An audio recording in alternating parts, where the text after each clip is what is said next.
Selamat datang sahabat cahaya. Kita akan menjelajahi kisah seorang ulama kontroversial dalam sejarah Islam di Indonesia, yaitu Syekh Siti Jenar. Sebelum kita masuk, pastikan untuk tekan tombol subscribe dan lonceng notifikasi agar tidak ketinggalan video menarik lainnya dari Cahaya TV. Siapakah Syekh Siti Jenar? Syekh Siti Jenar, juga dikenal sebagai Syekh Lemah Abang, adalah seorang ulama sufi yang hidup pada abad ke-15 di tanah Jawa, Indonesia. Namun, informasi tentang kehidupan pribadinya didapat dari legenda dan cerita rakyat, sehingga terkadang sulit dipisahkan antara fakta dan mitos. Ajaran-ajaran kontroversial. 1. Kesatuan dengan Allah Subhanahu wa Ta'ala. Salah satu ajaran kontroversial Syekh Siti Jenar adalah konsep kesatuan antara manusia dengan Allah Subhanahu wa Ta'ala. Beliau mengajarkan bahwa hubungan antara manusia dan Sang Pencipta adalah satu yang tak terpisahkan. Pandangan bahwa manusia dapat memiliki kesatuan yang tak terpisahkan dengan Allah bertentangan dengan konsep tauhid, keesaan Allah, yang fundamental dalam Islam. Konsep ini dianggap menyeret kepada kesyirikan atau kepercayaan bahwa manusia dapat menyamai atau menyatukan diri dengan Allah, yang bertentangan dengan ajaran Islam yang mengutamakan keberadaan Tuhan sebagai Yang Maha Esa. Dan kami lebih dekat kepadanya daripada urat lehernya. 2. Penolakan ritual formal. Jenar menolak pentingnya ritual-ritual formal dalam agama, seperti salat, puasa, dan haji. Bagi beliau, yang terpenting adalah hubungan spiritual yang dalam dengan Allah Subhanahu wa Ta'ala. Penolakan ritual formal.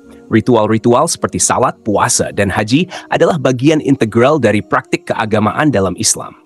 Penolakan terhadap ritual-ritual ini dianggap sebagai penolakan terhadap ajaran Islam yang telah ditetapkan, serta dapat dianggap sebagai tindakan bidah, inovasi keagamaan yang tidak diterima dalam Islam. Sesungguhnya syalat itu mencegah dari perbuatan keji dan mungkar. Al-Ankabut 3. Penghormatan terhadap tubuh. Syekh Siti Jenar mengajarkan pentingnya menghormati tubuh.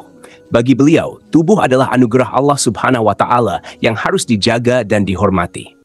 Meskipun Islam mengajarkan pentingnya menjaga tubuh sebagai amanah dari Allah, pemahaman mengenai penghormatan terhadap tubuh oleh Syekh Siti Jenar mungkin dianggap berpotensi menyesatkan, terutama jika diinterpretasikan sebagai pembenaran terhadap tindakan-tindakan yang melanggar hukum agama, seperti merusak tubuh atau melakukan tindakan yang merugikan diri sendiri.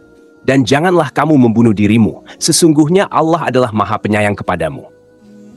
4. Konsep kematian. Beliau juga mengajarkan bahwa kematian sebenarnya bukanlah sesuatu yang perlu ditakuti, melainkan sebuah perpindahan dari dunia materi ke dunia spiritual. Pandangan bahwa kematian bukanlah sesuatu yang perlu ditakuti dapat dianggap sebagai pengurangan urgensi akan akhirat dan pentingnya amal kebaikan dalam kehidupan dunia. Hal ini bisa dilihat sebagai penyesatan terhadap ajaran Islam yang menekankan pentingnya persiapan untuk akhirat dan kehidupan setelah kematian. Secara keseluruhan, ajaran-ajaran ini menantang tata nilai dan keyakinan yang mapan dalam masyarakat Islam pada masanya, sehingga menimbulkan kontroversi dan perdebatan yang luas. Kontroversi dan pengaruh ajaran-ajaran Syekh Siti Jenar memicu kontroversi di kalangan ulama dan penguasa pada zamannya.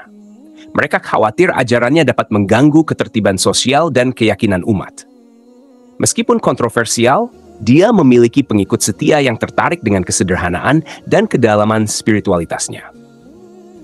Kisah-kisah tentang Syekh Siti Jenar didapat dari berbagai sumber, terutama dari lisan turun-temurun dan catatan-catatan sejarah.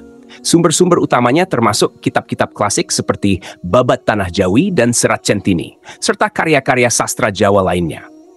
Jadi, itulah sedikit gambaran mengenai Syekh Siti Jenar, tokoh kontroversial dalam sejarah Islam di Indonesia. Jangan lupa untuk tekan tombol subscribe dan lonceng notifikasi agar tidak ketinggalan video menarik lainnya dari Cahaya TV.